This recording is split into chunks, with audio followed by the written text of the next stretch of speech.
radios at the for hotels. So that would let him General Electric from the supply division. And, Look at that. well. Where did this? Where'd that come from? Cool. There you go. WRVA on the air. Yeah, there you go. No doubt. That that was part of my life throughout all 69 years worth and whatnot. Yeah, there you go. No doubt. That was. Hey, That was Lloyd, you're welcome. Glad to have you with us. There you go. So anyway, I thought this was a fun thing to do, to share some information and learn things and whatnot. Technically, I'm not all that astute, but I can am willing to learn new things and whatnot, and probably get into some transistors as we go along and whatnot. Good. Well, as I go along, but there's it's plenty fun of to guys do. to give you some more help. So There you go. I'm going to cut you off. That's And it. Allison, did you say you're new too? Yes. Just joined. My husband went through a phase of collecting radios a few years ago, and we're going to be needing to downsize what we have.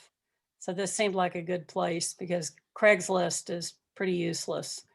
True. And we don't want people turning them into amplifiers and things like that. So we'll be posting some things maybe on the new listserv or on the website. Okay, good. You can certainly use the listserv, and I'll mention that in a minute. And if you're a member, you can bring some to the auction too. Okay. We'll be up in Linthicum, 2 or 3 at a time. Figure it out later. Anybody else? Any other newbies here? Welcome, Allison and Bob, Thanks. both of you. Thank you. Okay, so let me start with the bad news first, a COVID report. Radioactivity 2021 has been canceled officially. The board decided that with the regulations in PG County and the risk to our members, we couldn't be certain that it would be safe by June. So we will not have radioactivity this year. We are hoping to have a big fall fest in October though. And we'll see how it looks then if we're able to start meeting at Davidsonville. And if we can, I expect we'll have a humongous auction with all the stuff the backlog people have. The good news related to COVID is that we'll be able to continue on Zoom every month, third Sunday. And it's what we can do, and we're still together. And the nice thing is that some of these people, like Robert Lozier, who are a long ways away, can join our meetings. And that's great. Another thing related to COVID is that the Radio Rescue League is on hiatus for the duration. So when people call us and say, hey, somebody just passed away, we have 260 radios in his house, we need to get rid of them, can you help us? Basically, we have to say no.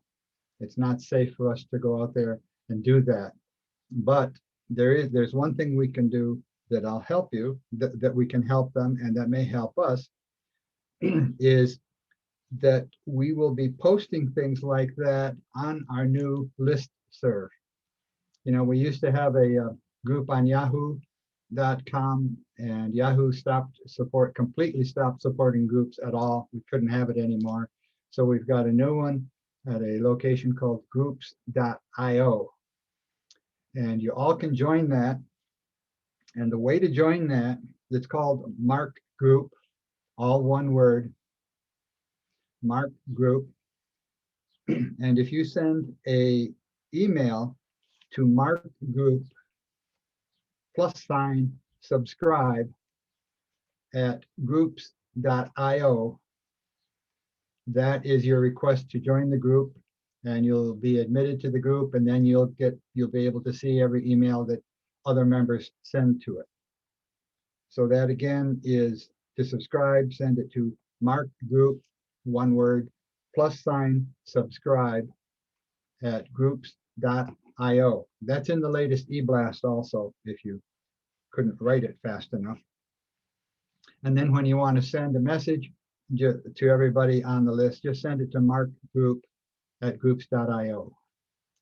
markgroup@groups.io.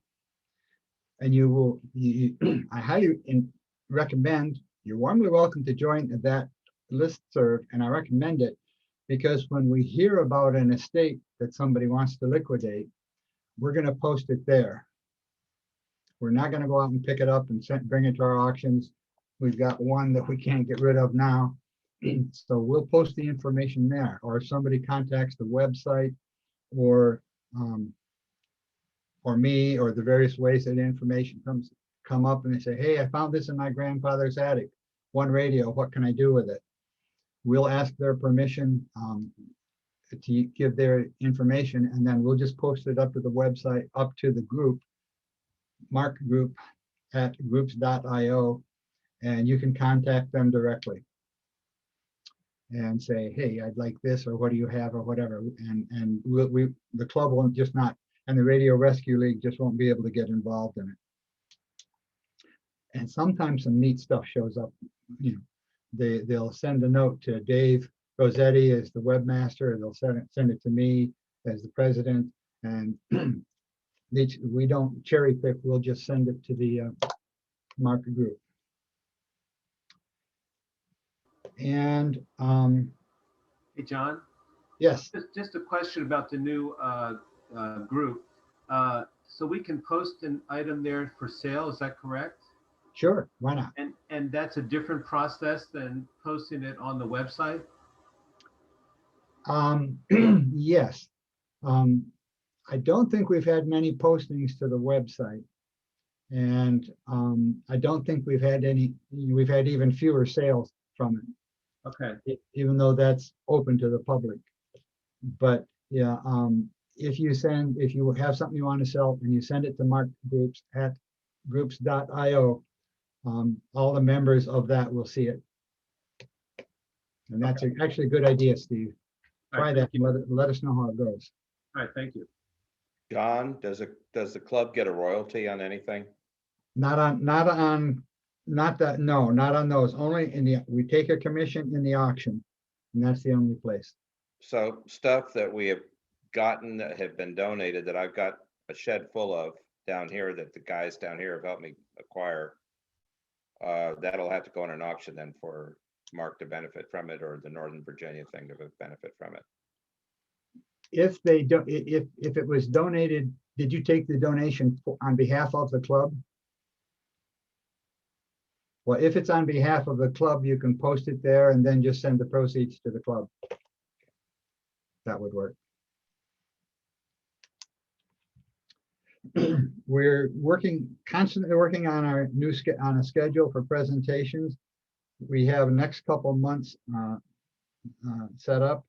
Next month will be Randy Warren will be presenting on the genesis of stereo recording in Nazi Germany.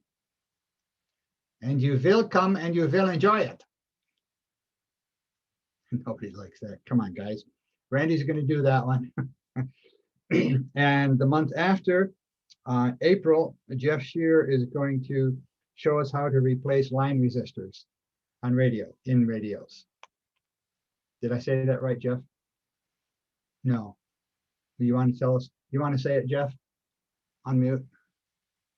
Yeah, resistance line cord, and also a little bit of repair on those small sets. With that, they're all in series, and you got to have some kind of resistance in there. But yeah, that's what we're going to talk about. Yeah, that's what I meant to say. Thank you, Jeff. And I will describe to you the procedures for the auction. We'll have also in March on the 28th, on the fourth Sunday in March, we'll have another online auction. And I'll talk about how to get items into it, how you can consign items at the end of this meeting. It'll take a few minutes to go through it, and I want to stop talking so we can get on with the program. So stick around for that part at the end, and you'll learn more about the auction.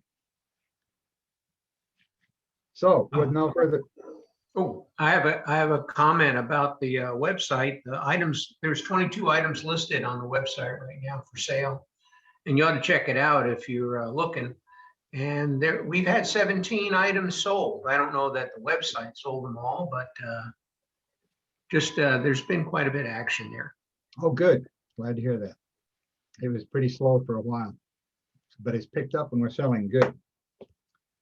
So with no further ado, I'm going to turn it over to Randy Warren, who is now our show and tell coordinator. And he's going to bring on some guys who have some neat stuff to show us and tell us. Take it away, Randy. Okay, so that means I'm got to get the people set up and running. So I guess first person I would hand this off to would be Jeff Shear, because he's going to do our first PowerPoint presentation. And let's see. How do I do that? I've forgotten how to do that. Domi? Are you still? Yes, sir. How do I hand off to one of the other participants? Okay, let's see who's the first one. Jeff Shear is the first one, and he's already off and running. And he just needs to unmute. You did. Hey, good afternoon, everyone. So Dave Rossetti, that means that you put my items on there too?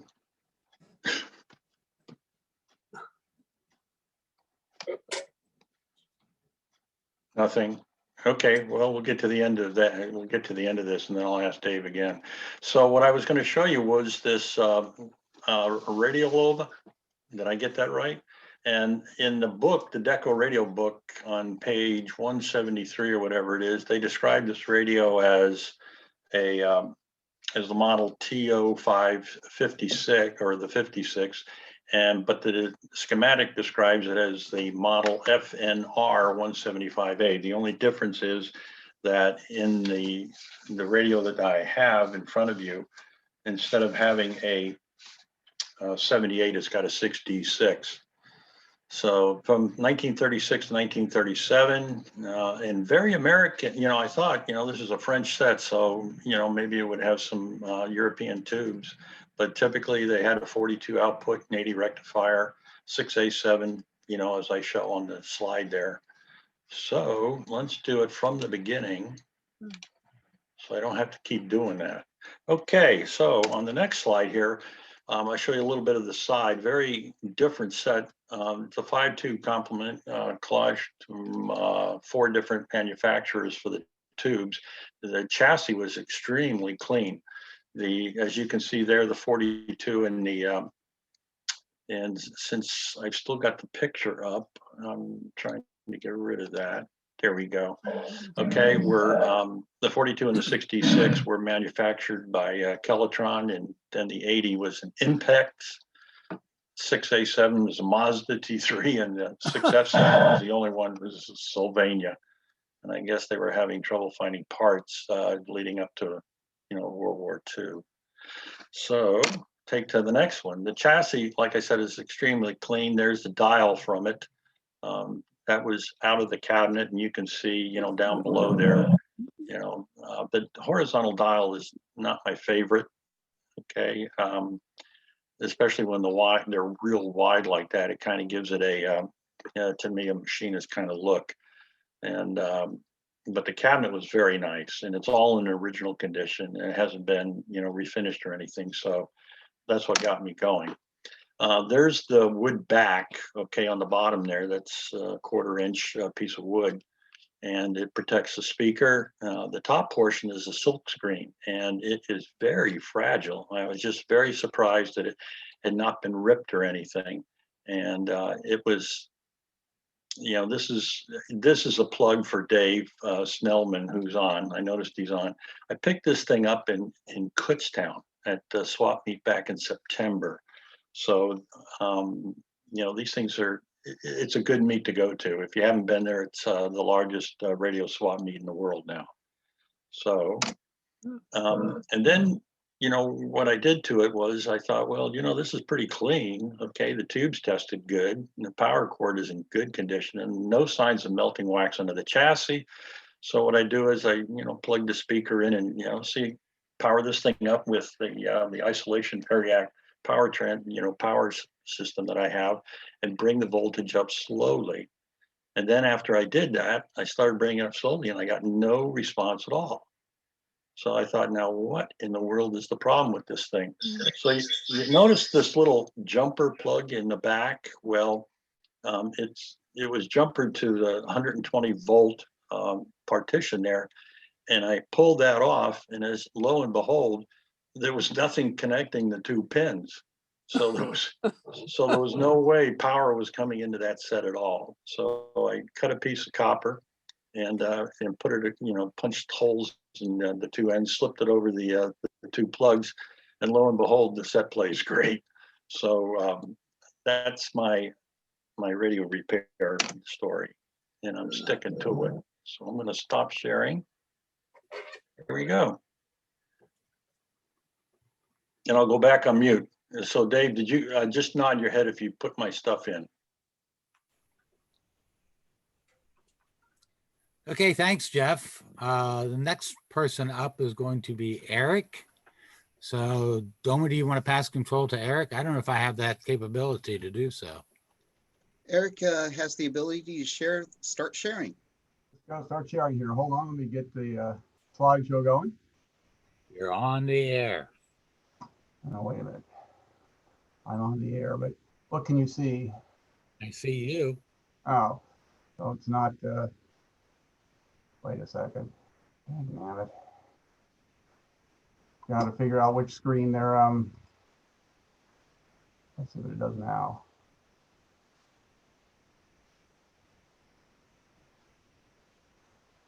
Is anything sharing yet?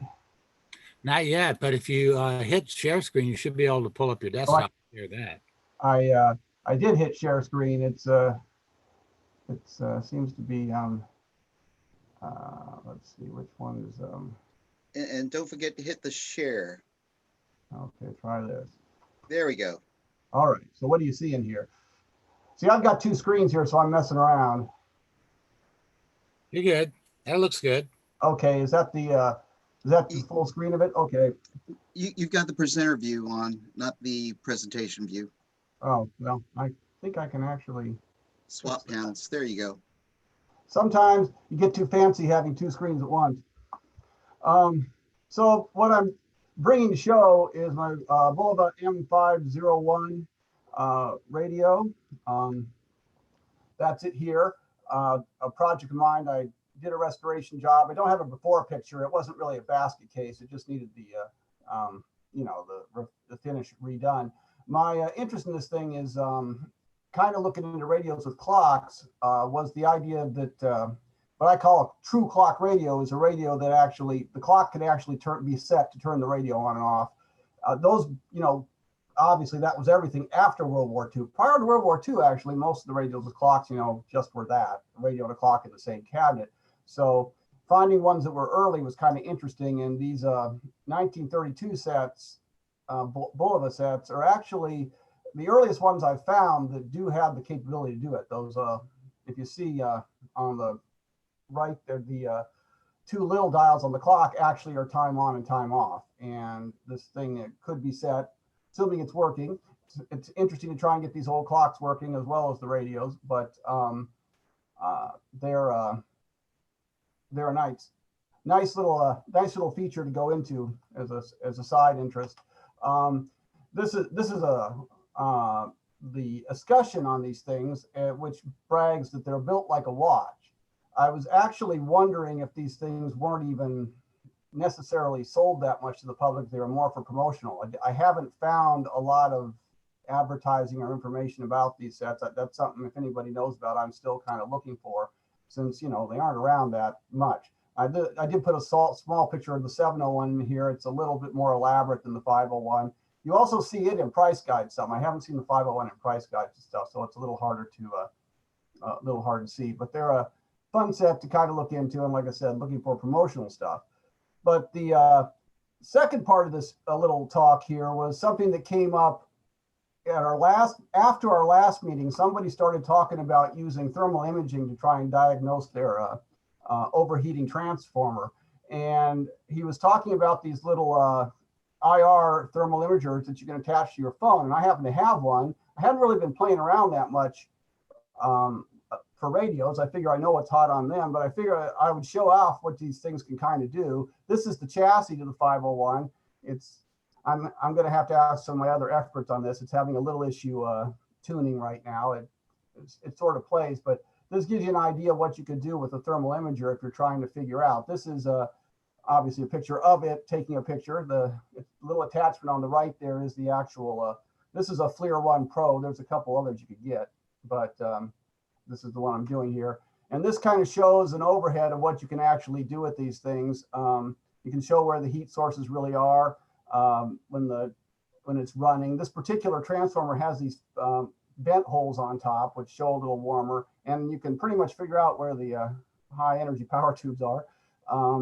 I did notice that, you know, it's typical of thermal kinds of things that the metal will often reflect that, and you can see not only, I think that's what that kind of heat source, the color palette I'm using here, and you can choose different ones, of course, is cool, blue to cool, red to warm. The green's in the middle, and the transformer looks warm on the side, but I actually think it's just reflecting the 80 and 47 tubes there, because you can see inside the tube shields on the right there, that kind of greenish shading around the tubes. That's also just reflection probably as well, but you can see where the heat sources are in doing this, if it actually would help you out. I did decide to pull up another one, which is a typical All-American 5 string, just to kind of show what goes on. This is kind of fun because some of the got both glass and metal tubes here, and you can see how they show up a little differently. And the camera will, of course, you can put this spot on different things and get a temperature, though. It's kind of debatable how accurate that is, since you have to really worry when you're getting into thermal. The emissivity of the actual material you're looking at can affect how, you know, the apparent temperature rather than the actual temperature, and you'd watch stuff for that. But you can see where the tubes are hot. The coil behind the speaker and the output transformer throwing off a little heat. This up here is probably reflection. This back panel here. Actually, this is a Cadet off time.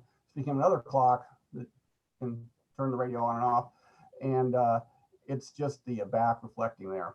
Anyway, that's kind of what I wanted to show you guys, and I think that is it. Unless there's any questions. Thank you, Eric. Yeah, is there any questions? I have one. Okay. It's interesting that you're using that FLIR sensor. There's a gentleman down in, I think it's Dallas, in El Paso, who uses a handheld FLIR that will give you a direct reading of the temperature that's coming off the tubes. And he uses those often to determine if a tube is overheating and drawing too much current in a balanced amplifier type arrangement. Okay. Yeah, well, it would, it's the same idea. You can get more sophisticated, cameras that, you know, or units that have more features as far as temperature measurement and stuff, but than these little simple ones. But yeah, that's the same. It's the same idea. Mm-hmm. Can I interrupt just for a minute? Sure. For a quick second, I got a special guest who's come in, and certainly would like to put him on the air. His name is Mr. Willie Sessoms. Willie, go ahead. Hey. Good afternoon, everybody. This is Willie. I'm happy that Doma was kind enough to hook me up with you guys. I'm just sorry we can't be there, but in spirit I'm there, and I miss you guys a lot. And Doma is pure gold as far as I'm concerned, because he got me in as part of the meeting. You guys have a good one, and be careful, and Lord love you, and pray that this dumb thing is over so we can get back together. Bye, guys. Bye, Willie. And we got a message from Tim Carey that says, "We miss you too, Willie." Thank you so much. I appreciate it. All right. So thank you, Doma. you're very welcome. And thank you, Randy, for that. And I'll turn it back over to you. I get a question. I was checking out a radio and I was trying to determine whether it's worth working on or not. I pulled all the tubes and put some power to it, and I was uncertain. I was drawing a little bit too much current, and I was thinking that it's either some shorted out capacitors, which are drawing the current, or I had some internal shorts to the power supply. So could the flare identify the fact that some capacitors were shorted out and heating up during the current? Sure, if they're heating up, it'll see it. You could I didn't do this. Obviously, you could turn the chassis over and look at the underside if you're looking for things like that and see where you're getting, where something's heating up. And that's kind of like what gave me this idea when that other gentleman last week said he was looking at an overheating transformer, trying to figure out what was going on and could diagnose it that way. So yeah, if you're looking for something that's overheating, this is definitely the way to do it. Yeah, I used my laser thermometer, and I saw some capacitors getting a little bit warm. So I figured, yeah, that's probably it.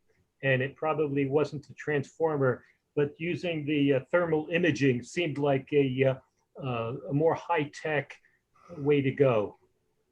So I appreciate it. Thanks. Randy or Eric, can you tell us how much they typically run?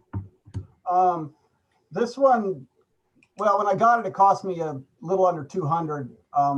I think they've gone up a little bit, but I've seen them somewhere between 150 to actually up to $400 for these ones that'll attach to a camera, and they have different features and things like that. But a simple one, like I said, in the 150 to 200 range, where this one was, and that. So maybe not everyone wants to do it. I have it. I didn't get it for radios. I do other things, but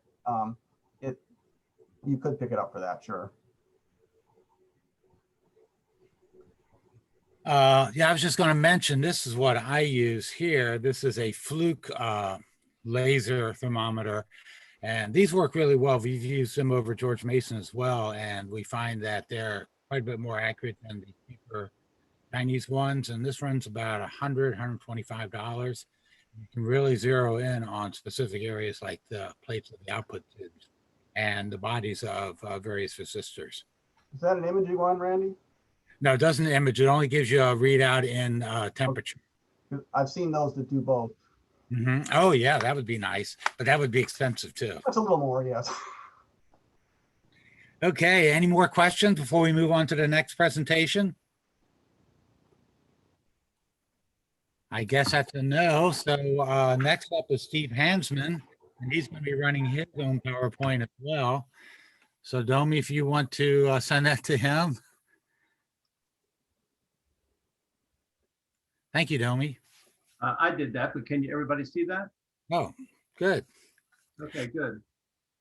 Hold on. There we go. All right, so my main area of collecting is in the 20s. That's what I like the most. So I recently picked up this speaker called the Moon Radio Phone Loudspeaker. And there's a picture of it. It's all aluminum except for the side pieces and the part that connects to the horn. This is not a true powered loudspeaker, but rather you put headphones on those two pieces on the side of the base to make sound out of the horn. Here's a closer picture. Those two dark pieces are rubber, but they've gotten hard over the years. But that's where you would put your headphones. There's a closer picture. You can see that the side pieces and the connector are kind of an iron-based metal. Here's a picture looking down the horn. Got a little bit of nicks and stuff on the horn, but overall it's pretty clean. This is a look at the bottom. So you can see it's just flat and enclosed there. There's really nothing else. This is a close-up of the label. So as you can see, it says it's manufactured by the Wilson Utensil Company in Dayton, Ohio. So I did an internet search looking for information about that company, but I found absolutely nothing. I suspect that they were more into knives and forks and that kind of thing, but who knows, or pots and pans, but I never heard of them and couldn't find any information on them. Here's an ad from January of 1924 for the Moon speaker. And I'll just read it to you. It says, clear from the moon. You want a loudspeaker that will swell the sound volume of what your set brings in without rasping, growling, or harshness, so everyone can hear as agreeably as if all used headphones. That's what you get with the Moon, the most successful non-magnetic instrument. Says there are two types for single or double phone connections, same price. I assume the single one would have just a rubber piece on one side. For use with your own phones, heavy iron sound channels, horn of heavy aluminum with beautiful black indestructible finish, 15 inches high. Hear it at your dealers. If he isn't demonstrating the Moon, order direct from us on guarantee of satisfaction or refund. And then a little note to the dealers, boosts by enthusiastic users give you a fine repeat business on the Moon, right for our proposition. So the ad says that it's finished in black, but of course mine's aluminum. And what I don't know is if mine was originally black and someone at some point took all the black off, or they eventually offered it with without the black finish. I just don't know. Here's a picture with a set of Western Electric headphones hooked up to the Moon. So this is how you would do it, so that more than one person could listen at a time. I made a short video clip, about 30 seconds, just so you can hear it. I hooked it up to my Western Electric headphones, which are plugged into a Kennedy receiver. So hopefully this will work.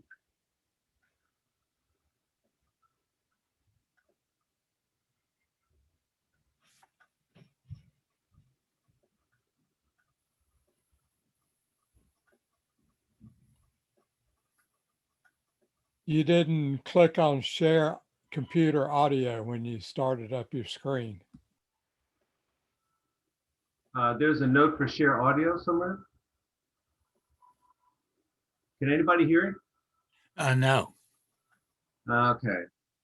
Is there some place to click to share audio? Well, when you first do a share screen, it gives you a choice of just below your screen that you're going to click on. It'll say share computer audio. But I don't know if you can. I think you have to bail out. I found it. Let me try it again.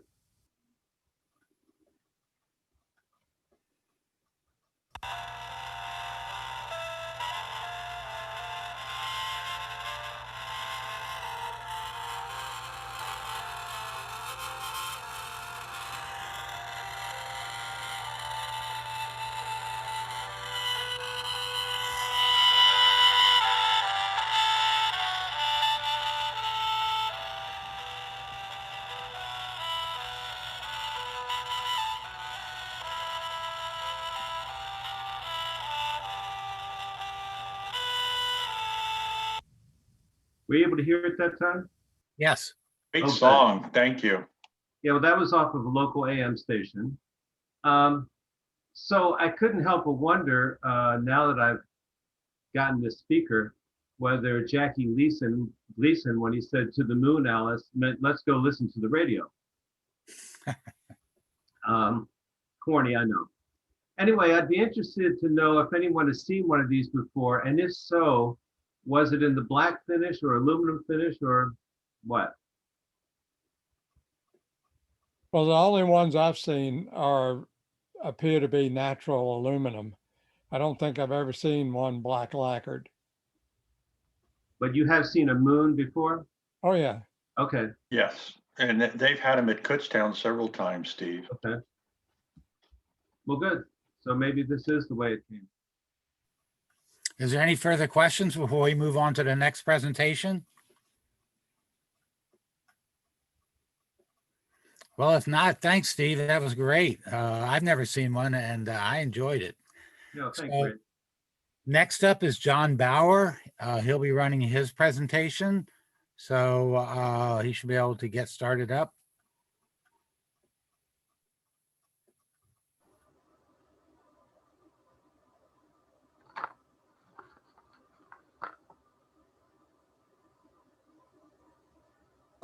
Don't know how this is going to work, but I guess hopefully you can hear me. Yeah, we can hear you and see you both. Okay, let me see what happens here. I got the share screen up. Put my glasses on so I can see what I'm doing. And we're going to try this. Hang on a minute. Share screen. I can't get this stupid thing started. Hang on a minute. Here we go.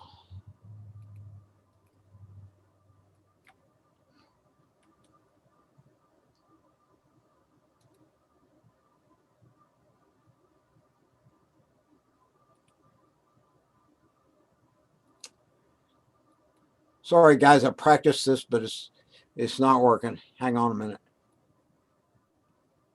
Here we go.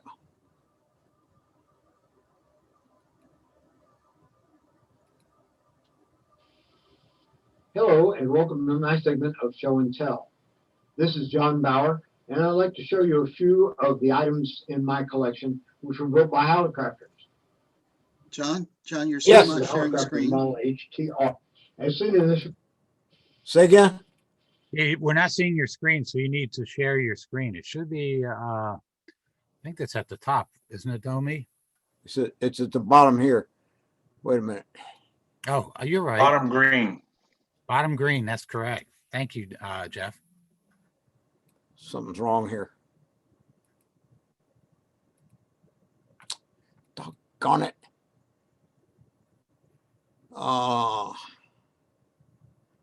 We lost everything. Hang on a minute.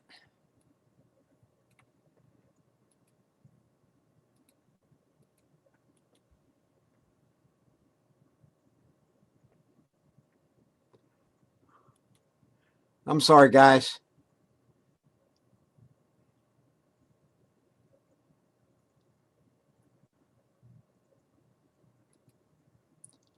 Let's see.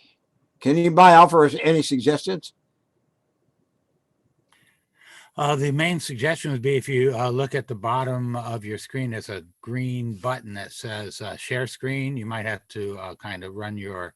Yeah, I saw it there before, but I don't see it now. As soon as I move my pointer downwardly, that little banner on the bottom should pop up and share screen should be right there.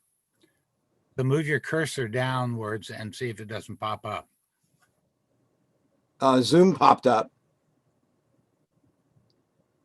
There should be a whole array of buttons down there like mute, stop video. Well, I've seen those, but I don't see them now for some reason. Hang on. Okay. I hate to keep a time up here. Stop video. Come back to John while he figures it out and do somebody else if there's someone else available. Yeah, let somebody else go. Okay, well then the next person up in the batting order is Steve Thompson. I'll be running his video, so this will be a new experience, Domi. So he'll be talking and I'll be doing the clicking. Sounds good. I'm on the road, so that's why Randy's gonna share. So whenever you get it up there, we're good. We're good here. Okay, Steve, let me see. There we go. The first page is up. I don't know if you can see it, but we can or should be able Hold on. Yeah, you still need to share it. We don't see it yet. Yeah. So am I sharing my screen yet, Domi? Not yet.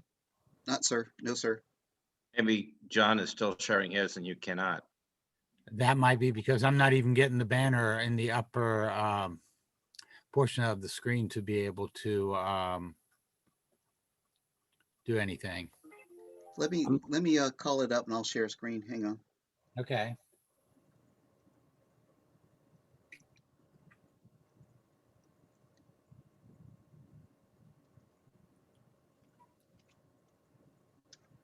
This is where we need a test pattern screen so we can say, due to technical difficulties, we are not able to show the screen. No, Please John, stand I'm by. glad to see your beautiful face and to be seeing that Indian head. Well, It's possible that John's screen is in the full screen mode. Yep. I'm This just going to is sign full- out. I'm just going to sign out of this thing and come back in later if I can find the Zoom. You should be Oh, seeing. There we go. There we go. Hey, here we go. Okay, folks. So I'm really happy to present this. And if we go to the, my name's Steve Thompson. I'm from Silver Spring. I've lived in 6 states, moved back. I live in Bowie and Kansas at the moment. So let's go to the next slide. Wow. All right, that's my conglomeration. These are aircraft. The top 2 are aircraft receivers. This is the BC 348. And let's start with the middle one. The middle one I bought in 1973. I was 16 years old. I bought it from a colonel who was selling these receivers. And I saw an ad in Popular Electronics. So anyway, I modified the heck out of this one. I put a antenna tuner on it. You can see the upper right's a little control. It's like a brown control.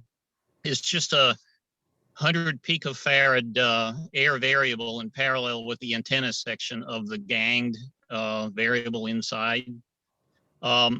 These originally ran on dynamotors, which were motor generators to produce like 220 volts, and then I believe it passed through the 24 volts for the filaments.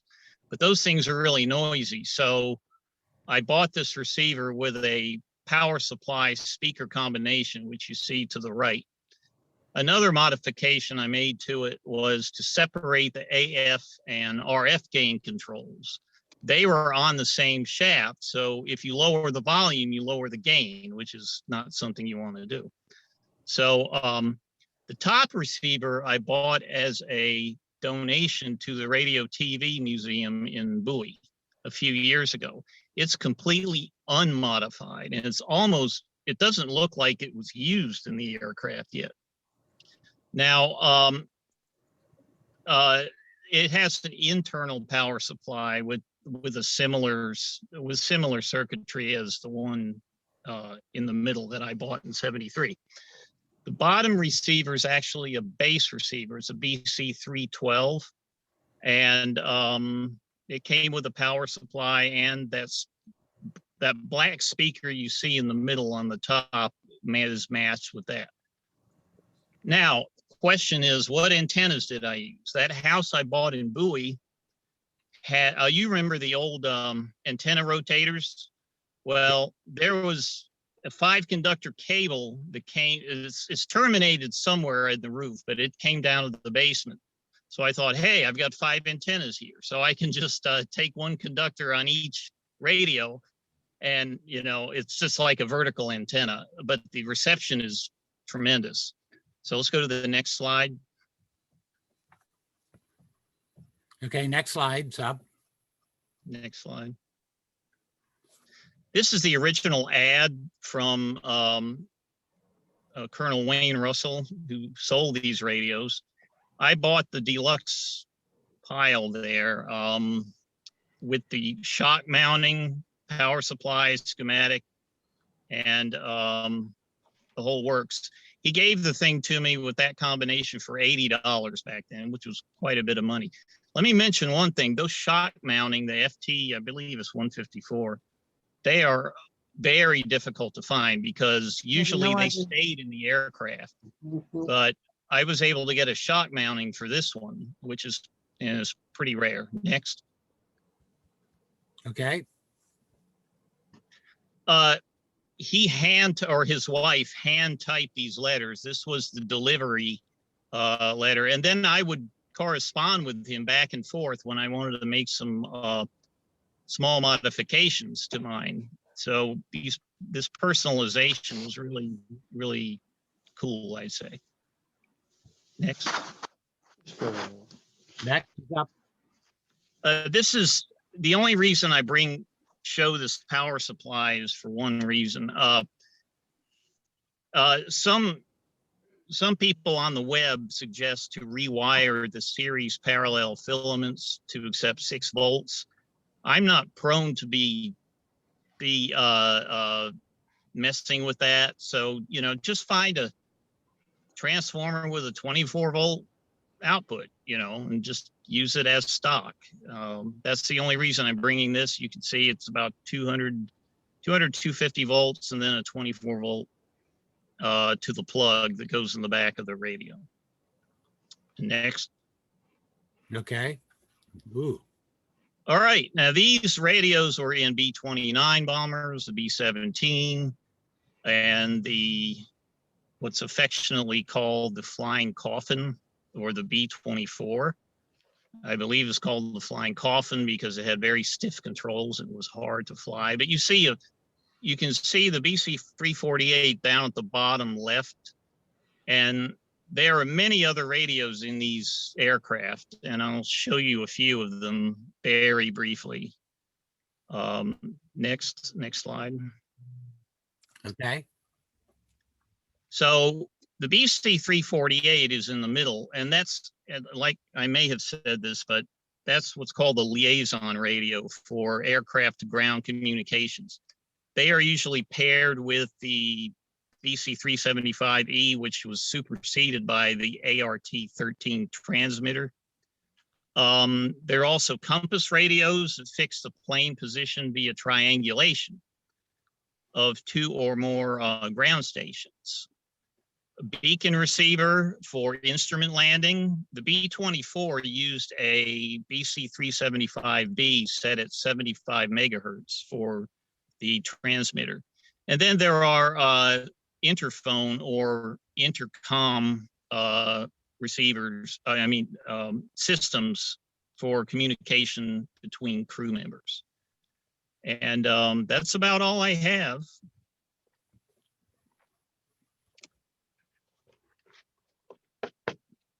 Oh, that's very nice.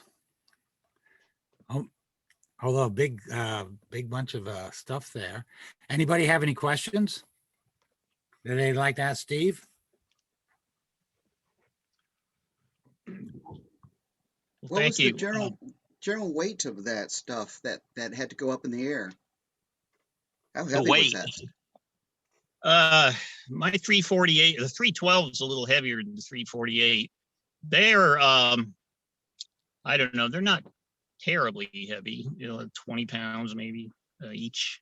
Now the other radios and transmitters are smaller than this one. This is a general coverage receiver, but most of the equipment are small, single single frequency or limited frequency transmitters and receivers. So those would be lighter than this one would be. Very nice. Good, thank you.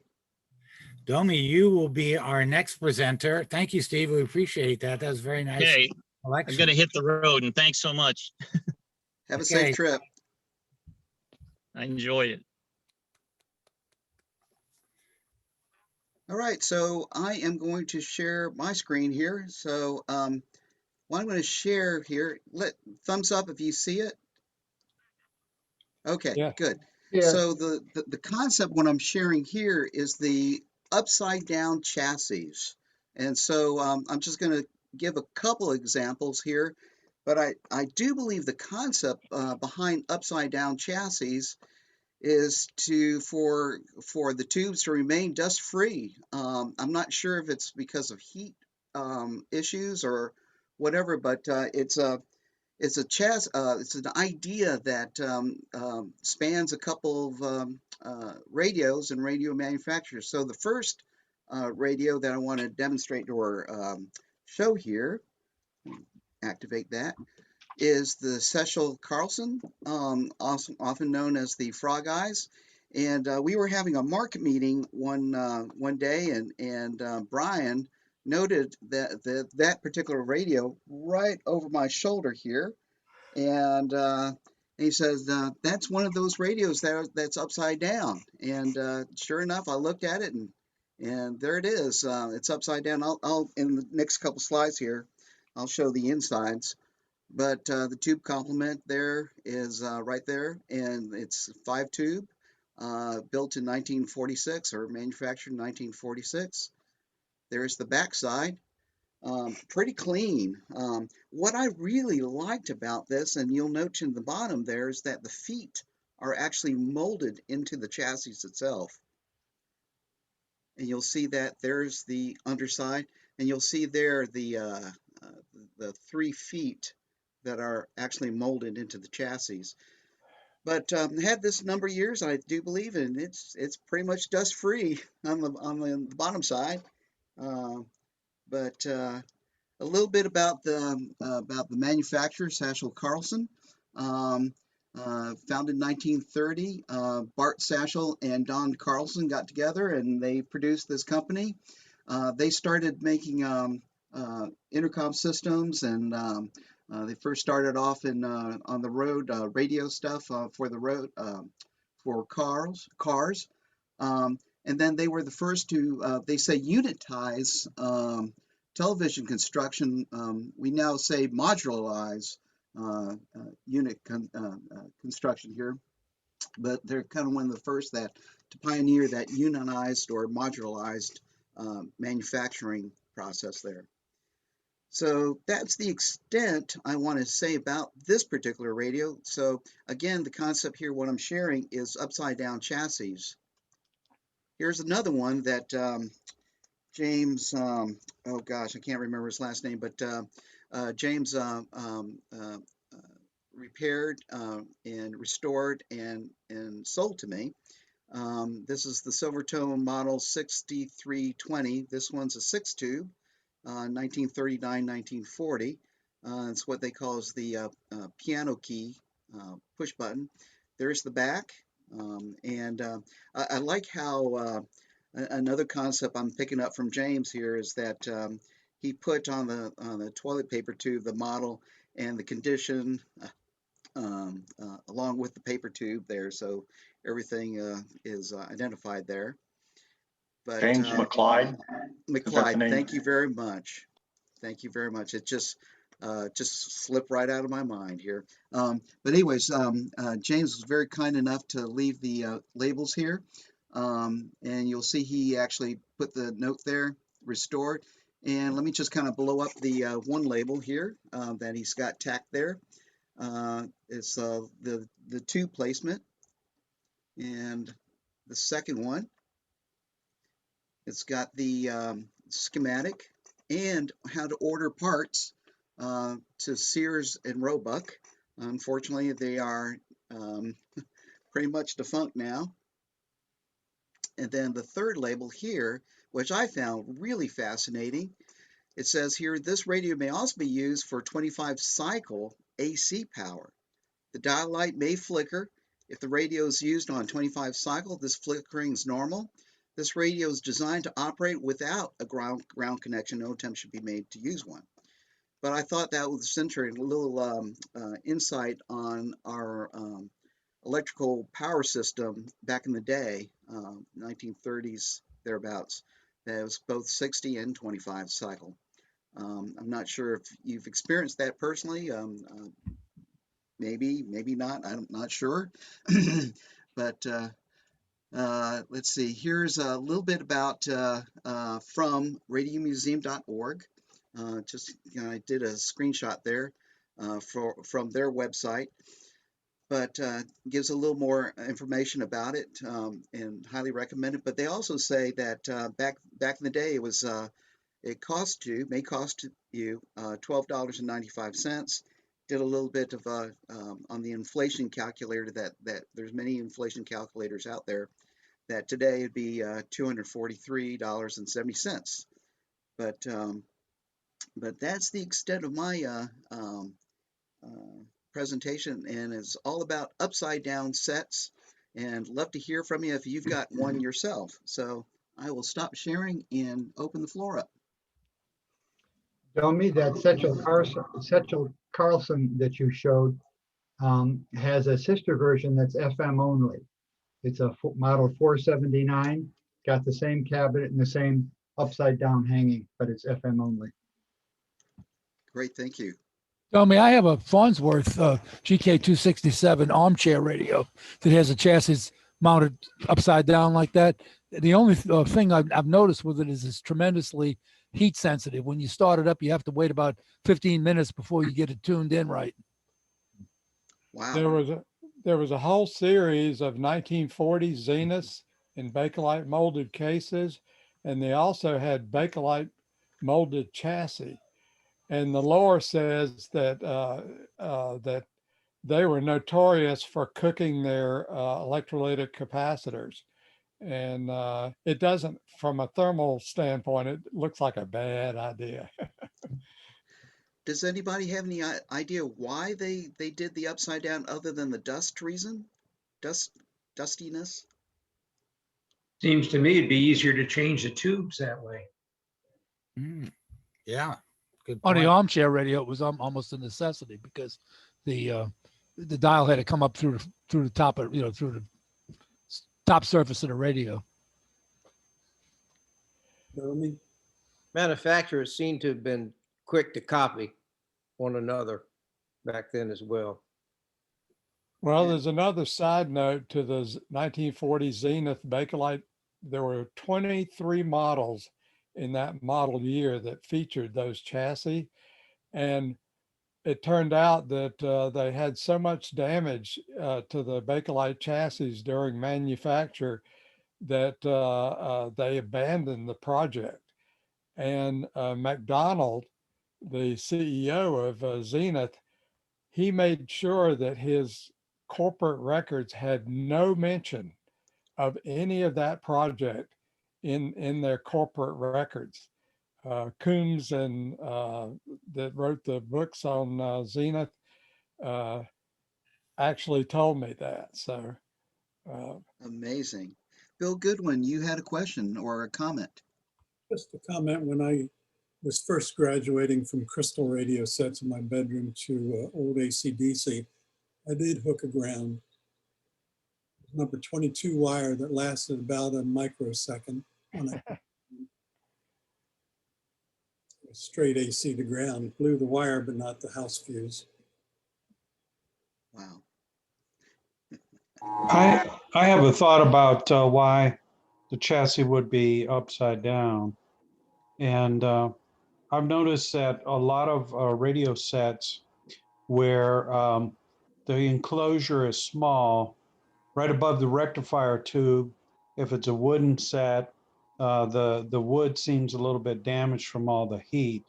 And I would imagine Bakelite sets too, to the point where I have one little Zenith that came with a sheet of asbestos in there to try to keep the heat from damaging the top of the unit. So I'm wondering if by mounting the chassis upside down, it gives the heat more of an opportunity to dissipate before it gets up to the top and do any damage.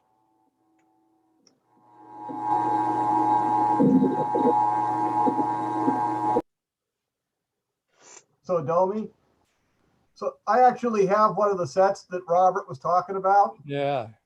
And I got it actually after I'd heard about these things called the suicide radios, because not only they get hot enough to actually start burning, and I thought that was kind of interesting. I don't turn it on, just leave it sit, but it does kind of one of these little, see if I can turn it right here. That's why I'm backwards on this thing. Oh yeah. You know, kind of get my camera flipped around. Anyway, So Robert, yeah, you brought that up. I said, hey, I know where I've seen those things. There you go. So Domi, would we like to try and see if we can get John Bauer to be able to run his presentation next? Sure, we could try that. And I'm going to go on mute. John, do you want to come back and see if we could perhaps I can help walk you through?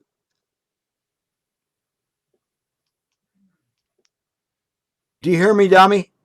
Yes, sir. We can hear Okay. you loud and clear. Why don't you try and talk me through? I don't understand what's going on here because I practiced this with a friend of mine on show and tell, and it worked. Okay, you've got your presentation open, ready to go? Hang on a minute. Okay, it's open. Okay, on your main panel for Zoom, you'll see down below, you'll see the green share screen button. I don't see it. Okay, let's get you to the control tab panel. I do believe if you want to hold down the Alt key and tap on the Tab key, you'll cycle through multiple screens.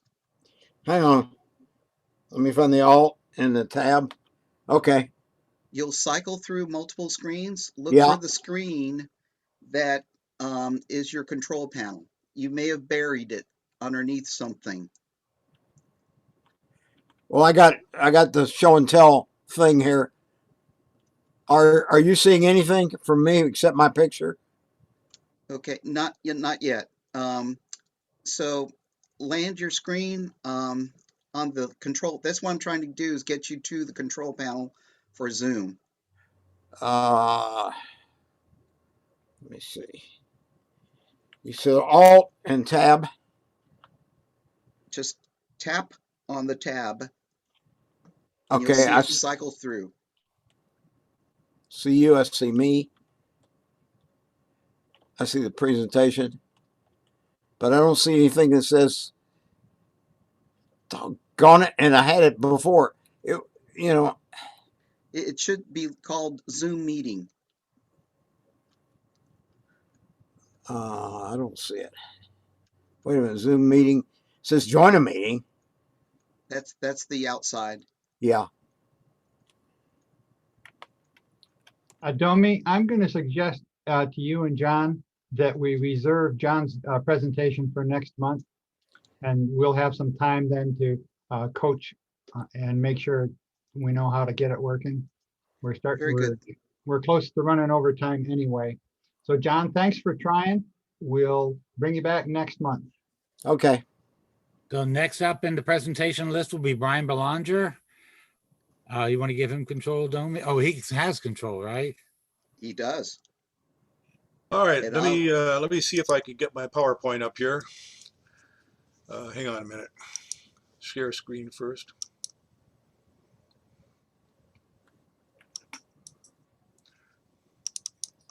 All right, can you see the PowerPoint? Anybody, can you see the PowerPoint? There we go, yes. Yes. All right, well, this is a story about an interesting radio. This is a US radio and television model 9A from 1932. This is a radio I bought, maybe 10 or 15 years ago at a MAARC meeting. And at the time I bought it, I was really busy with a lot of stuff, so I really didn't have a chance to take a good look at it. So I bought it at a MAARC meeting, put it on the top shelf in my radio room, and it sat there, for all these years. And now that we're all staying home with the virus, I've had a lot of time in the past year to work on radios. So a few weeks ago, I took this down off the shelf and said, I'm going to take a good look at it, and maybe I can get it working. Well, when I took a good look at it, the first thing I realized is that if you look at the dial, it has a very unusual feature. It has a variable AVC control. So if you can look at that right image there, the left little dial thing is for volume, the center one is for AVC, and the right-hand one is a tone control. And so I thought that was a very strange feature. So I went and looked at this, at the rider's schematic for this radio. And sure enough, if you look at the ABC circuit where it comes out of the detector, it has amplified ABC. There's actually a type 57 tube that amplifies the ABC voltage. And then there's a potentiometer so that you can vary the ABC voltage on this radio with a front panel control. This is the first radio I have ever worked on that had amplified ABC. And it's the only radio that I'm aware of that has a front panel control that allows you to vary the ABC voltage. And so the way it works is I did, replace the electrolytic and wax paper capacitors, replaced a number of resistors that were way, way too high, out of spec. And the radio plays very well. I did a realignment, and so then after I had it on my bench for a few days and started playing with it, I was trying to understand why would you want to have an ABC control on the front panel? Well, what happens here is if you use that knob and you set it down at 0, when it's set at 0, all you hear as you tune up and down the dial is you hear only the most powerful stations, and you hear like squelch. So you hear powerful stations, and in between stations it's dead quiet, just like you had a squelch control. If you turn it the opposite way up to 5, the maximum clockwise, then you hear all the stations up and down the dial, even the weak stations, and you hear all the noise between stations. So it's sort of like having a variable local distance control, or you can have all the way from squelch to hearing all the faint stations with all the noise in between. So after I used it for a while, I concluded that this is actually kind of a nice feature. But I'm just wondering if any of you have ever encountered a radio that had a front panel ABC control on it. The other thing that's unusual is that it uses push-pull 46s in the output, but they're not set up as tetrodes. The screen grid and the regular grid are connected together, so the 46s and push-pull are operated as triodes. So it certainly is a very unusual radio.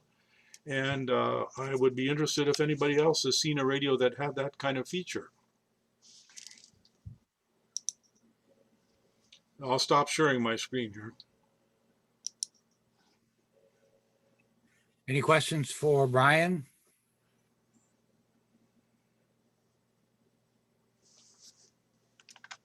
Yes. Okay, I guess I'm done. All right. So next up will be Robert Lozier. So Robert, you want to take over and do your presentation, please? Okay.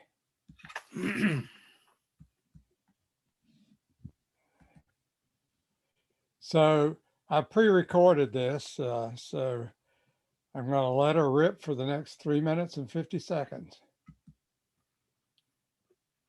Vintage radio item with little known facts or lore. The Revell Radar Radio crystal set and the Modern Air one-tube radio in the same style cabinet. The Radar Radio was manufactured by Precision Specialties Incorporated, Los Angeles. First advertised in 1946. Available in white as the Model 10,000 White, and a red cabinet also survives. It was also sold for $6.50 without aerial kit. The main marketing gimmick for this set was the use of a point contact crystal diode as developed circa 1942 for use in wartime radar receivers. Millions were made. This war surplus part became a nifty marketing tie-in for the company. A relatively high-Q ferrite core coil and single-plate compression type tuning capacitor made up the tuner. The 0.2 microfarad capacitor in series with the relatively low impedance earphone minimized loading of the tuner. The threaded compression plate is driven by the tuning knob shaft that is fitted with a pinion gear that engages a linear rack with the dial pointer. Fan stock clips are used for connections of the earphone, antenna, and ground. A novelty like this needed a box with attractive graphics that proclaimed its virtues. No electricity, no batteries, no tubes. Sketches show somewhat dubious practicality. Junior and Sis seem okay, but I'm not sure Mom would be listening to her soap operas while ironing via the radar radio, or Dad listening to the game while pushing a pencil at his office desk. The following year, another set appears in virtually the same cabinet, this time with an upgraded circuit and a new pitch to premium users, boardmen, concessionaires, and midway workers, not just to the retail toy trade. The upgrade, a pentode tube powered by midget batteries. The pentode tube allows the same basic tuner to operate as a grid leak detector with added fixed regeneration and significant audio amplification. Note that only half of the tube filament is powered, but the filament emission is still entirely adequate for this circuit. The back is different, with provisions to clip in two AA batteries in parallel and a 22.5 volt photoflash battery. With intermittent use, the AA batteries would last about 20 hours. The photoflash battery would work for about 40 hours. The need for a power switch left no room for two fan-stock phone clips. The earphone is now hardwired to the chassis. It is notable that the earphone is a high-quality war surplus Western Electric Type R14. What could be categorized as novelty radios existed from at least the mid-1920s, well into the transistor era, up to the end of the millennia. These are just ones of perhaps 2,000 that can be collected.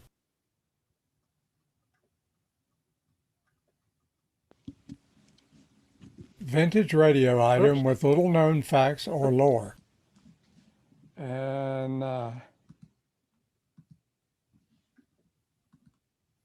stop share. So I should be back. And I'm done unless anybody has any questions or comments. I'm wondering how many up and coming rock and rollers listen to that at late at night when they were supposed to be asleep. Well, you know, those date 46 and 47. That's pre-rock and roll. That's more rhythm and blues, I guess, maybe on a Baltimore station. Yeah, the Genesis. I'd like to try this one more time if I can.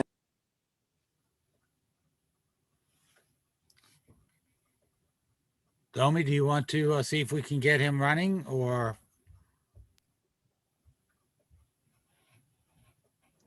Sure. Let's see. John, are you comfortable with letting it go? Going. Yeah, I'm share screen. I see you and I see my presentation down here. Let me go to whiteboard. No, that's not right. I don't know what's wrong with this thing, Dobby. Okay. We'll get back with you, but and perhaps after the meeting. Okay. Okay, well, let's get John Begg up here with his presentation. John, are you ready? Yep.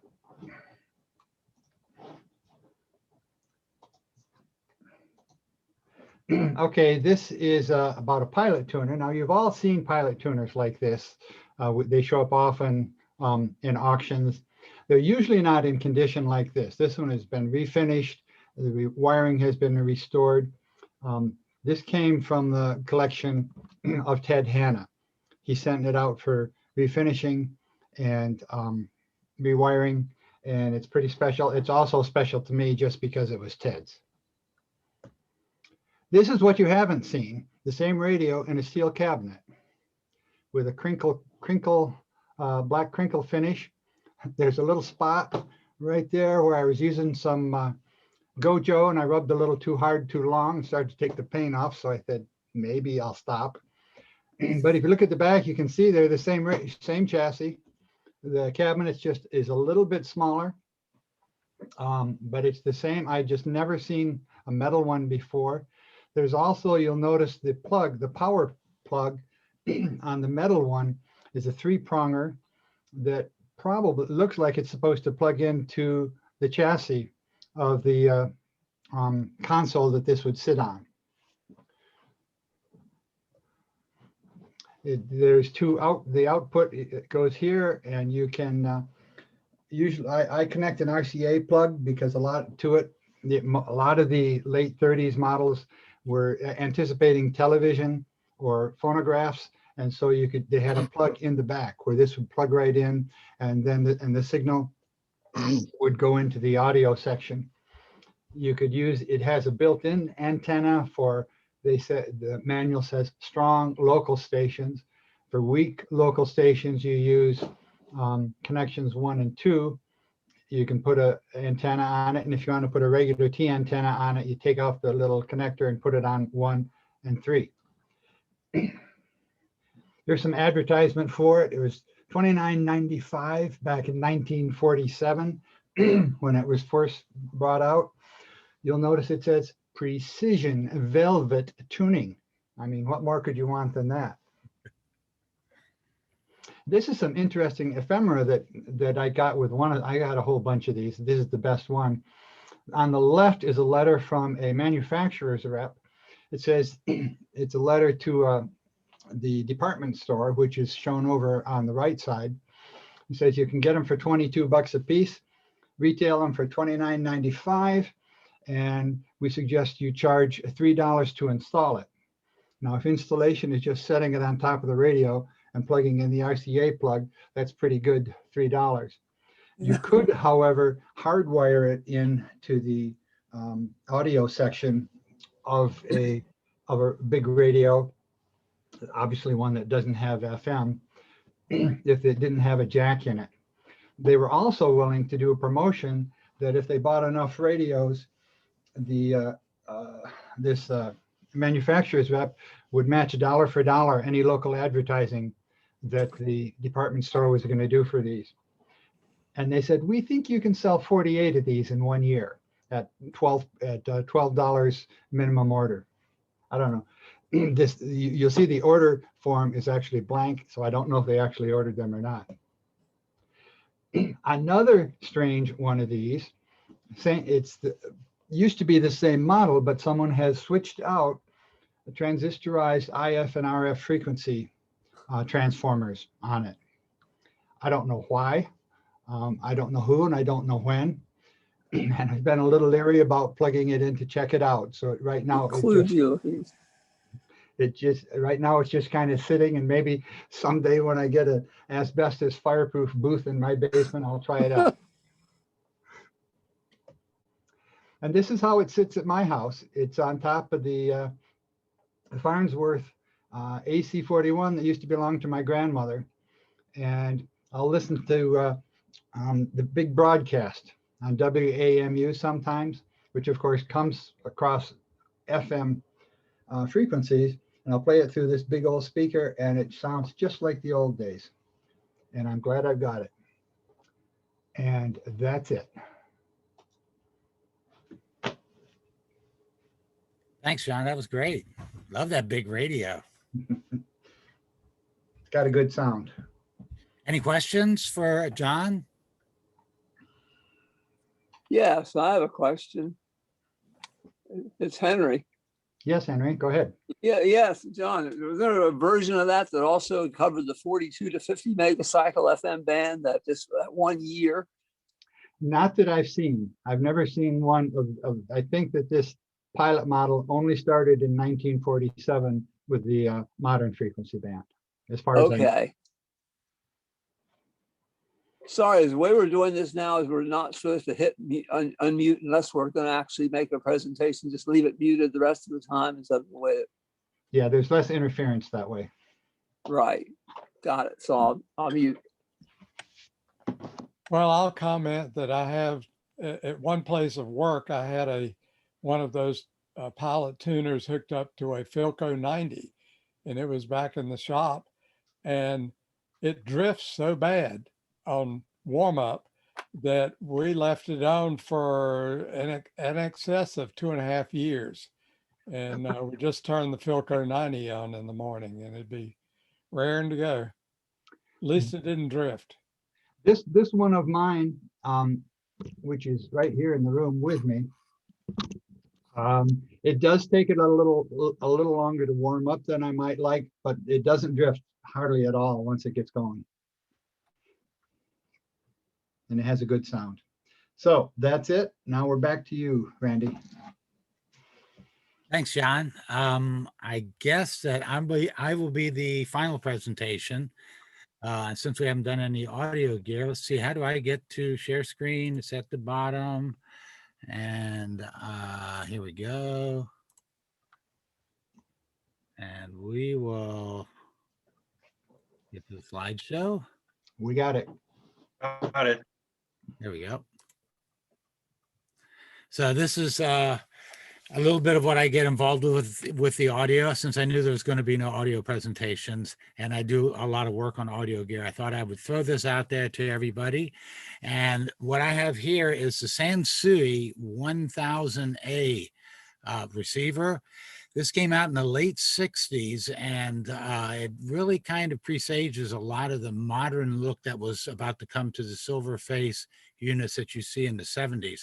Now, this was Sansui's last solid tube model, and so these do show up quite frequently, and it usually at a fairly decent price. However, there are a few things to keep in mind whenever you look to buy one of these.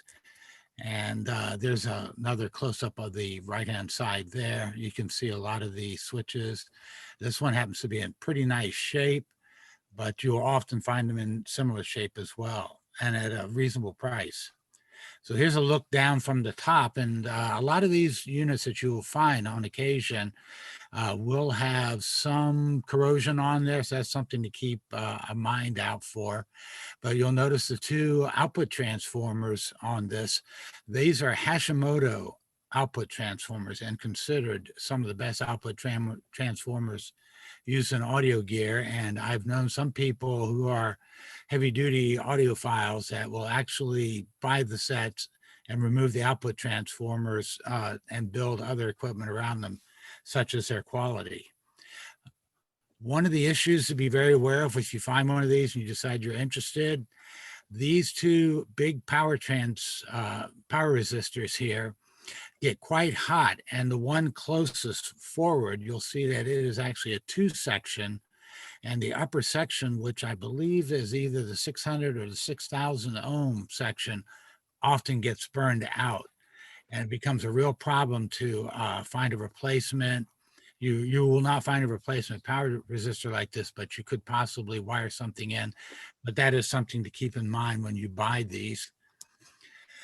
Here's an underview of the chassis. You can already see some of the work that I've done on the right-hand side of replacement of the coupling capacitors, and I will show you a close-up of that. This is actually, just staying on this view for a little bit, this only gives you a slight indication of how crowded these Japanese sets can get. And I've seen other models of Pioneers, OEM, Lafayette's, and other Sansuis where it is just butts to nuts crowding of the componentry inside. And here are the capacitors, a close-up of the capacitors that they use for coupling. Almost every one of these are bad. And if you can expect that you will have to replace every one of these capacitors, these gray colored capacitors, because they're paper and oil, and they will, not only do they leak electrically, but they also tend to leak physically. I've ran into that on a number of occasions as well. This set in particular doesn't have, they're not showing leakiness, but they will usually cause some kind of issues with them. Additionally, the volume controls and some of the other controls can get really noisy, so that can be an issue as well. And also these power resistors that you see here, keep an eye out on those as well, because they will often be blown in these sets. And that's the end of that presentation. Just a quick note to let you know what you might be expecting to deal with when you run into one of these. If you can find a nice one, they are amazingly sounding. And you're right, Tom, they are. You can't beat the sound. They're considered to be better than the Scotts and the Fishers of the same time period. So with that, I think we're done unless anybody has any questions. John? Randy, I do have a question. Sure. What are the tubes that are used in the output? 7591s. They did have some similar versions with the 6BQ5s or 70, was it 78 something? I'm forgetting, I'm blanking on that. Those models tend to be even more crowded underneath, and they're a real pain to work on. So if you're going to buy one, make sure you get it cheap, because you will be spending some time digging into those things. Are the 7591s still available? I know the 7591As, you might as well leave like about half your house at the curb if you want to buy one of those. No, those are very available. They actually do make them. I know they make them in Russia, and they also may make a Chinese version, but yes, I think about 10 years ago, the demand was so high because of these receivers and integrated amplifiers that they started up production again. And so, yes, you can buy them. Some of them, the better ones, are the electro harmonics, but they tend to be big bottles. So unless you have enough room, you can't use those. But there is a version now. It's a little more expensive, about 140 a quad. And I believe they are rebranded tongue saws, but they are Russian manufactured, and they do fit in there beautifully, and they sound great. Understood. I have a Fisher 500C, and okay. It's a problem. The clearance is not great for the 7591As, so a lot of replacement tubes can't be used. Thank you. Yes, you're welcome. Thanks. Anybody else? I had something for Domi. This one's upside down too, Domi. This looks like it's right side up. The chassis, you funny guy. Thank you. Thank you, Jeff. Well, Okay, thank you, Randy. Let's give a big round of applause for all the presenters today. I know they put a lot of work into it.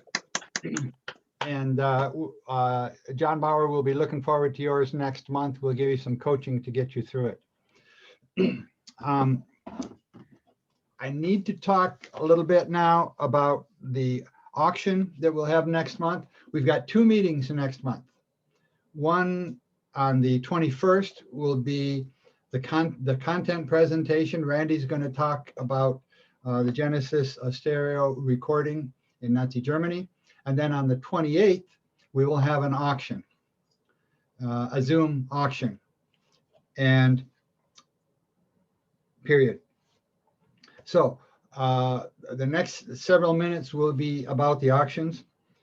The first auction that we did with National Electronics Museum, we got a lot of good feedback about it. And I want to thank everybody on the auction team who put in a lot of intelligence and a lot of hours to get that set up and make it go so smoothly. Both our people and the people at NEM, we owe those guys and gals. Let's give those guys and gals a hand for what they did on that first auction. For our first time, I thought it went pretty smoothly.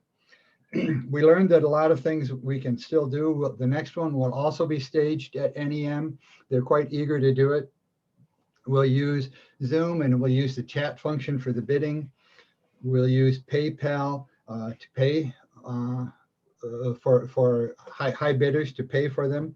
Then they'll come pick them up at NEM. The auction, we sold 50 lots were sold, and it took us about an hour and a half, which is a little longer than it would be if we were all in person. And we thought of a couple things to do to speed that up.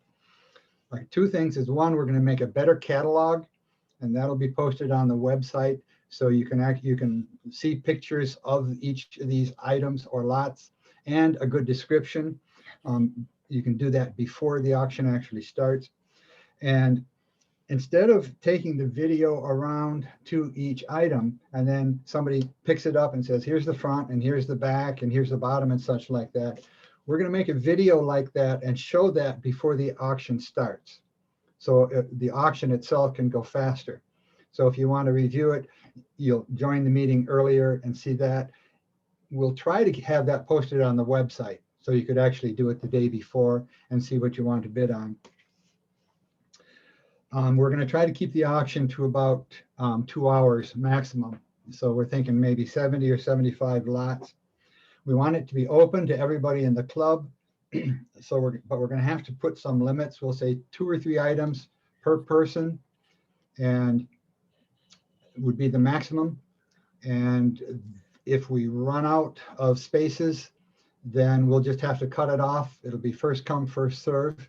If you don't get yours in the March auction, we'll put you at the top of the list for the next auction. And if you did get something in March, we'll move you down lower priority, so everybody has a chance. You also can use, totally, parenthetic, a sidebar, as they say on TV. You can use the Facebook Marketplace. I know Domi has sold a lot of radios when he was moving.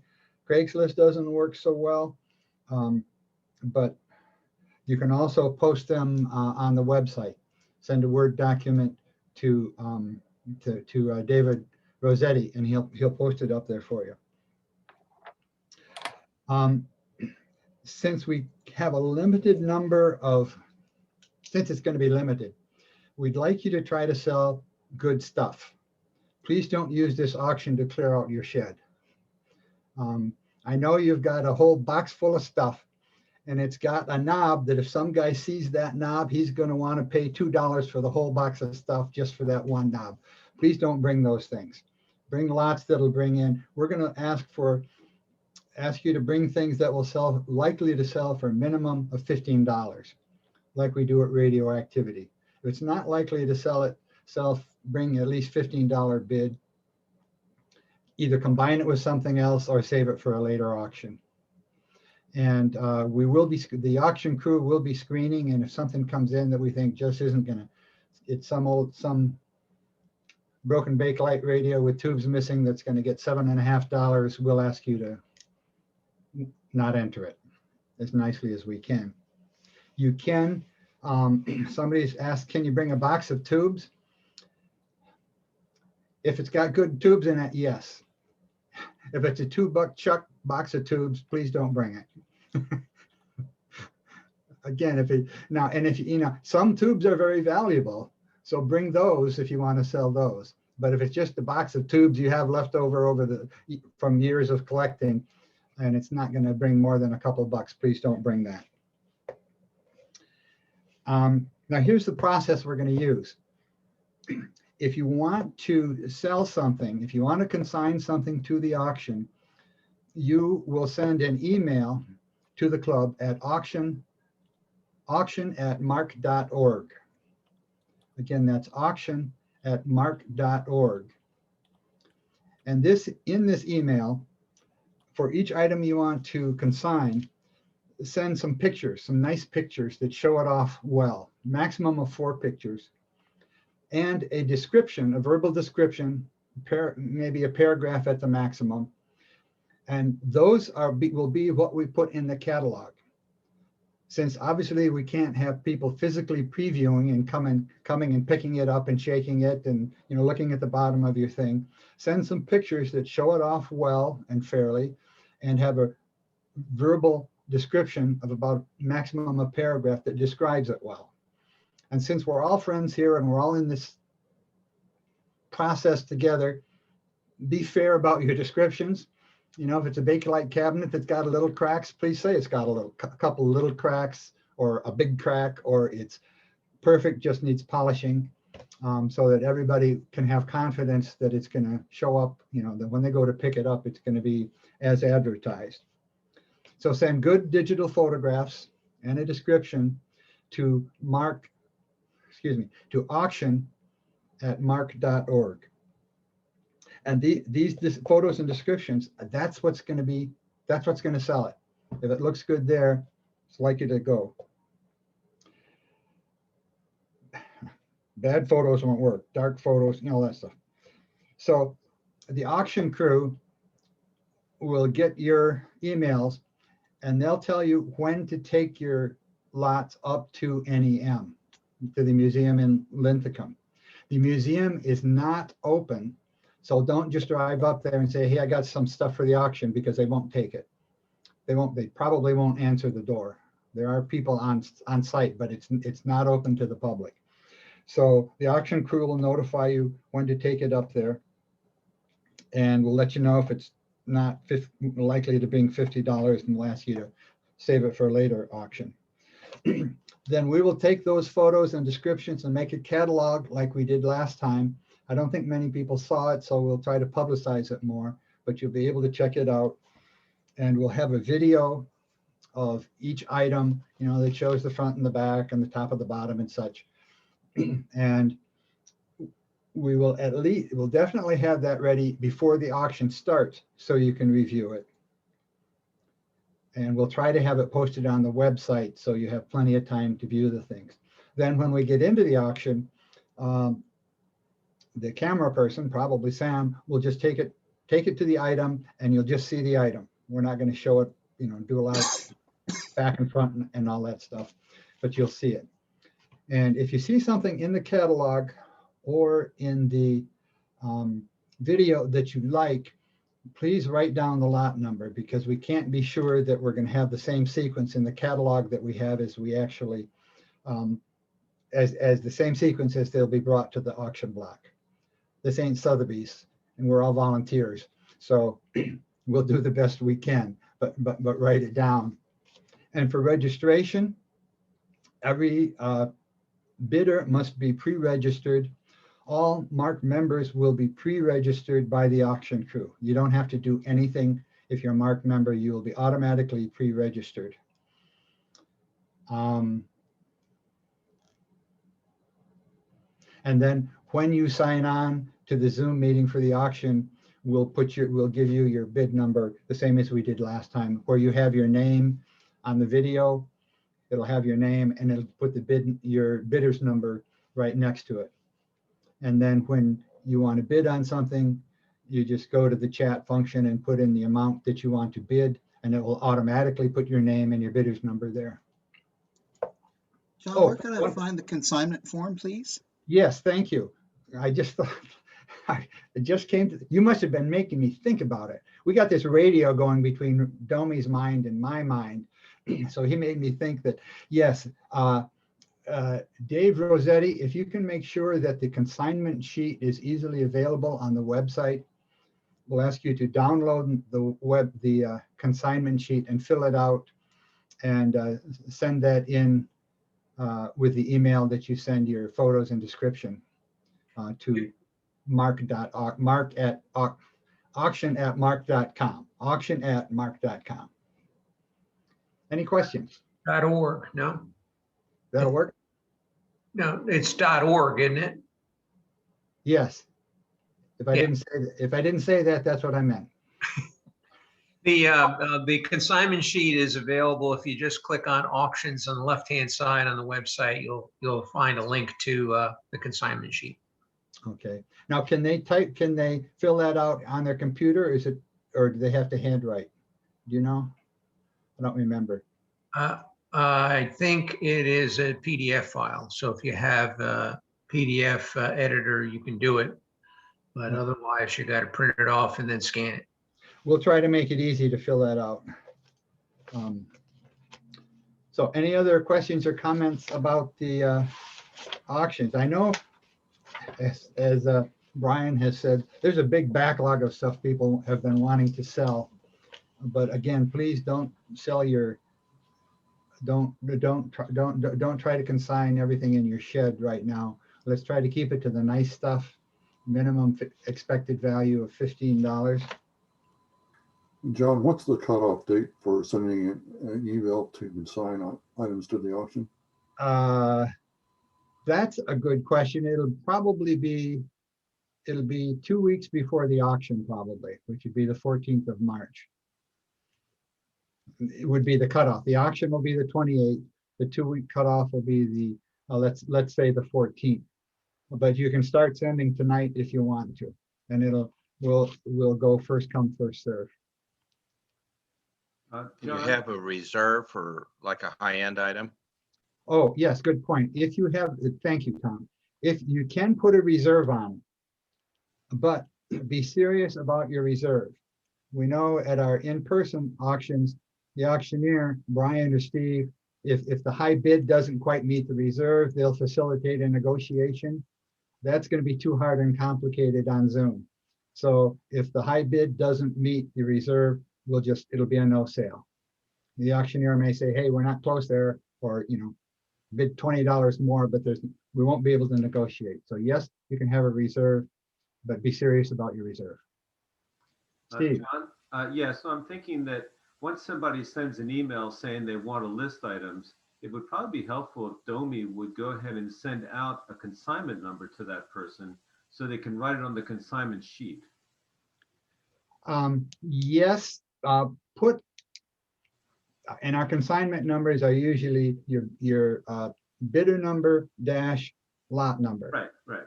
Put the lot number on because the bidder numbers won't be consigned till probably 2 weeks ahead of time, because we want to have the latest version. We do it automatically with the latest version of the member database. So we will give you that number and we'll add it to the consignment list if you weren't able to. Okay. How many think you might have something that you want to sell or consign? That's all? That's all? Geez. That's not much of a backlog, Brian. Well, we'll see. Go through, yeah, but what happens is you've got three, well, actually, we're down to two now, groups of people. So you're just maybe looking at one group. Oh, that's right. There's a lot of people who didn't put their hand, who don't have videos, but still, that's not many. So they can do the reaction thing to raise their hand. The reaction button on the bottom of the screen. You can click on that and click on the hand, and then you can count them. Sometimes people don't know how to do that, however, it's all new to some people. Yeah, I see a couple. So, well, if we don't fill up the number that the spaces we have, we might send out an email to those who've registered or to everybody and say, hey, there's more space, you can put in something else. Hey, John? Yes. Are the arrangements for shipping going to be just like before, personal, local pickup, and then unless you make personal arrangements with a local club member? Oh, thank you, Matt. Good question. One of our members was crazy enough to volunteer to coordinate shipping. That would be Eric Stenberg. And we won't do consoles, but that will allow people from out of town to bid on these items. And yeah, I was thinking, John, yeah, smaller, higher end stuff that's worth shipping, could probably help take care of that. Yeah, good. Thank you. And thank you for volunteering, Eric. We didn't even have to ask him. The crazy guy just said, hey, I'll do that. I got some packing materials to get rid of. So you will be able to clean your shed. Brian, do you want to, as auctioneer, what do you want to say? John, I'm going to have to leave at 3 o'clock. I can't stay until after 3, but did you want me to say something about the newsletter mailing before I go? Yes, please. Yes, thank you. Please do. Okay, well, all of you have been frustrated because we've had a terrible problem with the post office. And at the beginning of this meeting, several people were telling stories about that. We had a Christmas card that was mailed about the middle of December. We got it in the middle of February. I had a package from New Jersey. I had a speaker recone. It was a two-day priority mail, and it took 1 month to get down here. Most of our members have not received the December, the January, or the February issues of the newsletter yet. We've been in touch with the company that does our mailing, and they've been in touch with the post office trying to figure out what's going on. And we have not been able to get any good answers yet as to what went wrong. And I'm guessing those newsletters may still be sitting in a tractor trailer somewhere. And of course, we always use bulk mail, which is the cheapest way to mail it. But bulk mail, of course, gets the lowest priority from the post office. So we have been looking into what are some of the options, and there really aren't any good options. Like if we tried to mail the newsletters first class, that would greatly increase the cost. We'd have to increase our dues by quite a bit if we had to do first class mailing. So we're also looking at second-class mailing, and we're trying to figure out how to solve this problem. And frankly, we really don't have a solution right now, but we are looking into it. And we have posted the last 3 issues of the newsletter have been posted as PDF files on the website, so you can go and get them there if you need them. So that's the status, and we're sorry we can't do better. Ron, I have a question. This is Rod. Yeah. Each monthly mailing costs us probably on the order of $300. Is there any thought of going to the post office and asking for refunds of that if we don't get some reaction soon? Well, I suppose we could sue them for breach of contract, but I don't know the answer to that. We're still getting some help from our mailer trying to figure out what's going on. So we may have to look into that at some point in the future. Oh, Brian, this is Joanna. It seems like the Postal Service, this is worldwide, I should say nationwide. We spoke to a postal worker and asked what the problem was, and he said that it's because of deficiency in staff, and meaning there's not enough staff, and possibly what the postal director is recommending as far as degrading some of the first-class mail. So we are not the only ones that are impacted. You yourself have shared some things as to what's happened. And this is a challenge. So the nice thing is that we do have the letter online, and we may have to eventually go to online, even though I myself like the hard copy. But if it's a PDF, we can print it out and have that. Most people do have some kind of access to a printer. Most people are online. They do have a computer. And for those people who don't, someone maybe could perhaps volunteer to, if they don't have, well, if they have an email, almost everybody has email, even great grandmas on that. So that's my feedback on that, that if it's any consolation, we are not the only ones. Companies, corporations are impacted as well, and it's just very, very difficult. Thank you, Joanna. Okay, well, it's been good to see everybody in this meeting. That's all we have from our side. Domi, can you keep the meeting open for a while if people want to chat with each other and talk about the radio that got away? Will do, and I'll unmute everybody. Domi, I want to get with you. All right. Okay, I have to leave, so, another round of applause for all the show and tellers today, please. Some really interesting stuff showed up, thank you. If you have something you'd like to share, you can see that it's really easy.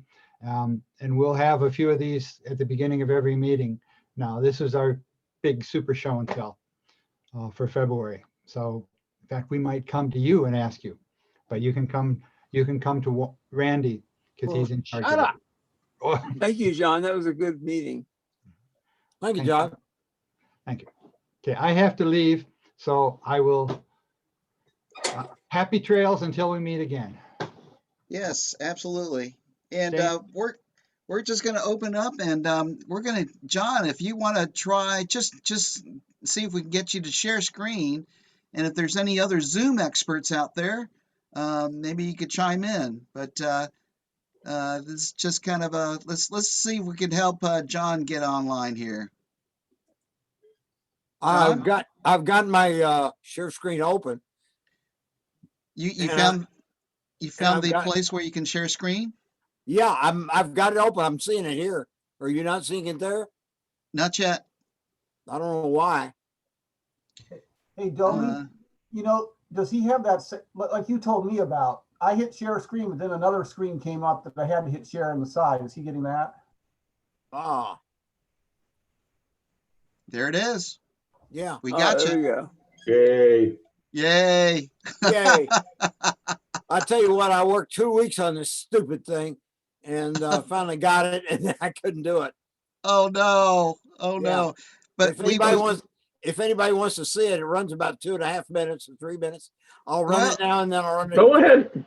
Go ahead and show it. I'd like to see it. You put a lot of work into it, and you can show it again next meeting, but I'd like to see it now. Yeah, if I can get it to run now, let me This see. is the Holocrafters receiving. Here we go. there you Hello, and go. welcome to my segment of Show and Tell.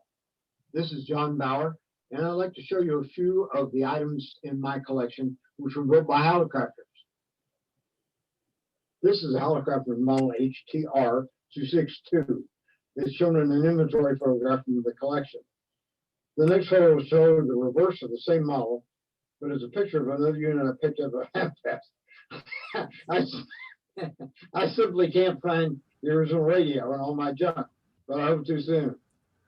It looks like any other portable radio, but as seen in this review, the radio looks the same as on one side as it does on the other. It features a transverse dial, meaning that the frequency readout is the same on both sides at the same time. The main difference is that the 6x90 speaker is only mounted on one side of the cabinet.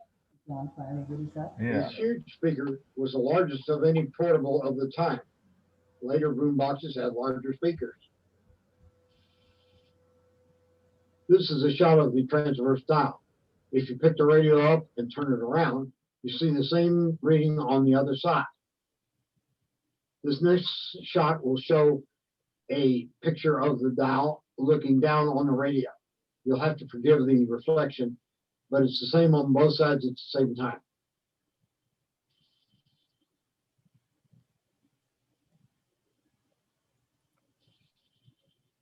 Inside, the radio had 6 plug-in transistors and an IF frequency of 455 kilohertz. It was powered by 2 4.5 volt batteries. And of course, this huge 6x9 speaker. The radio was built by Holocrafters Canada, as were many of what I like to call entertainment radios.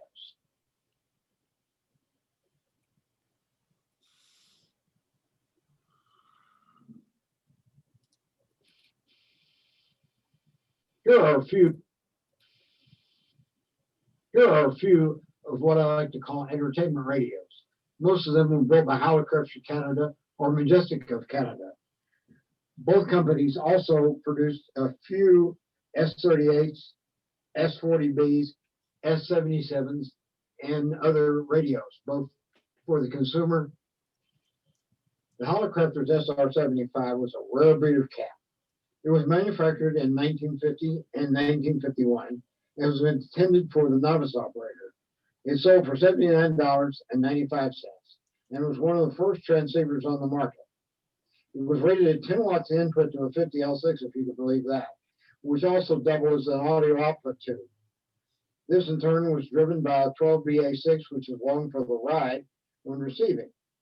The output power was a nominal 4 to 7 watts, depending on the band, antenna type, and SWR. It covered 8 through 10 meters, depending on the coil and crystal used.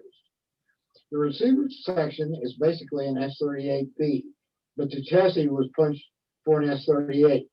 And as a matter of fact, there's a bracket punched for the S38 noise limiter, which is present in the SR-75, but is not populated. In this close-up of the transmit receive switch, you'll see it actually says transmit and receive. On the S38s and the S38B, the switch is labeled receive and standby. Depending on how the SR-75's line cord was connected to the convenience outlet, the rig could become a do-it-to-yourself electrocution box. This was because it had no power transformer and could be accidentally connected to one side of the line, depending on which way the plug was inserted into the wall. For that reason, a keying relay was employed, and it was powered by a pair of D cells, which were on board and ensured that no more than 3 volts appeared across the key at any one time. Changing frequencies or bands on the SR-75 could be a daunting task. First thing you had to do was remove the interlock cover, which in itself could be a pain because the transmit tune-up knobs may or may not have to be removed. Second thing you had to do was remove several tubes in order to get access to the crystal socket and the coil. This was best done after the rig had cooled down or from a cold start. This is the SR-75 rear panel. The interlock is shown, as well as the band switch, oscillator tuning, amplifier tuning, and loading controls for the transmitter. This made the rig a bit of a bear to tune up. The key and meter jack was supplied with a plug from the factory. This plug terminated in pigtails, and the operator could select either a meter or a lamp as a tuning indicator. For the A1, A2, and ground connections, there are the standard receiver connections for the S38 series. The problem being that the ground connection was grounded through a 0.01 capacitor. This could mean big trouble if the capacitor shorted out.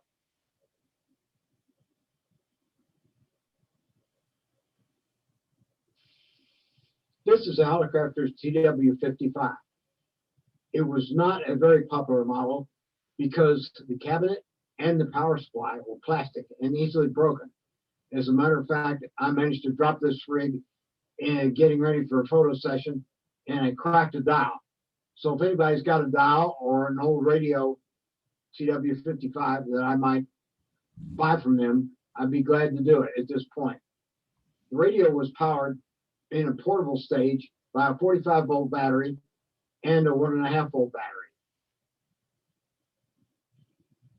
This picture shows the TW55 sitting on the power supply, which was included with the radio. It's an AC supply and powered by 110 volts. This view shows the power supply with the receiver removed. The power plug connection to the receiver was provided by the connector in the upper right-hand corner. You'll notice in the left-hand corner is a switch for the AC supply, which turn on or off the supply itself, but not the receiver, which had its own separate switch. Here's another shot of the TW55 power supply showing the AC on-off switch.